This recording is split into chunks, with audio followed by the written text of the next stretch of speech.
ज्यादातर लोग गीता पढ़ना चाहते हैं लेकिन पढ़ नहीं पाते। इसकी दो मुख्य वजह है। लोगों को लगता है गीता पढ़ने के लिए बहुत समय लगेगा और मेरे पास टाइम नहीं है।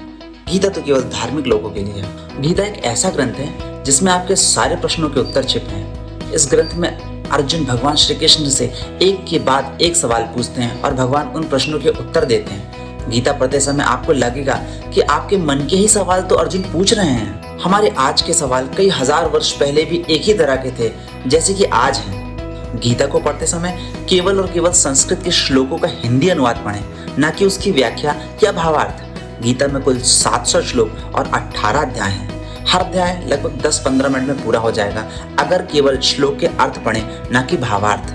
अगर आप केवल 20-30 मिनट रोज देते हैं तो रोज 2 अध्याय पढ़ लेंगे। ऐसे 9 दिनों में गीता एक बार पूरी हो जाएगी। शुरू में भावार्थ इसलिए नहीं पढ़ना चाहिए क्योंकि आपका मन फिर श्लोक के अर्थ पर विचार नहीं कर पाएगा।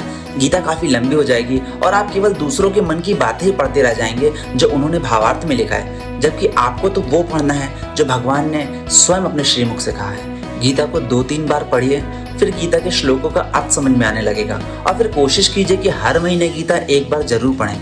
इस तरह धीरे धीरे आपको अनंत ज्ञान का प्रकाश मिलने लगेगा और जीवन में आनंद आने लगेगा जैसे मैं कुछ नहीं करता, सब कुछ प्रकृति अपने गुणों से ही करती है। लगेगा जैसे मुझे केवल अपना कर्तव्य कर्म करना है जो मेरे वश में है। जय पराजय से मोह नहीं करना है। आपको मन समझ में आने लगेगा और उसको नियंत्रित करने का तरीका भी पता चलेगा। बुद्धि क्या है, योगी किसे कहते हैं, योगी कैसे बने, प्रकृति के 3 गुण क्या हैं, भगवान आपकी आवश्यकताओं की पूर्ति करते हैं और जो कुछ आपके पास है उसकी रक्षा करते हैं, भक्ति कैसे करें, कर्म कैसे करें, आदि आदि। यह एक ऐसा ग्रंथ है जिसमें भगवान ने स्वयं को भगवान बताया और यह भी बताया कि उनको किन किन रूपों में पूजा जा सकता है, कैसे उनके स्वयं दर्शन किए जा सकते हैं, ध्यान क्या है, दैवीय और आसुरी स्वभाव क्या है, श्रद्धा कैसे करें और हमारे कर्तव्य क्या क्या है। आपको वो सारा ज्ञान प्राप्त हो जाएगा जो आपके पास होना ही चाहिए। आपके निर्णय लेने की क्षमता बहुत अच्छी हो जाएगी। गीता को स्वयं पढ़ें और दूसरों को पढ़ने के लिए प्रेरित करें। गीता पढ़ने के बाद आपको खुद लगेगा कि क्यों आपको गीता पढ़नी चाहिए और क्यों सबको गीता पढ़नी चाहिए। जय श्री कृष्ण। धन्यवाद।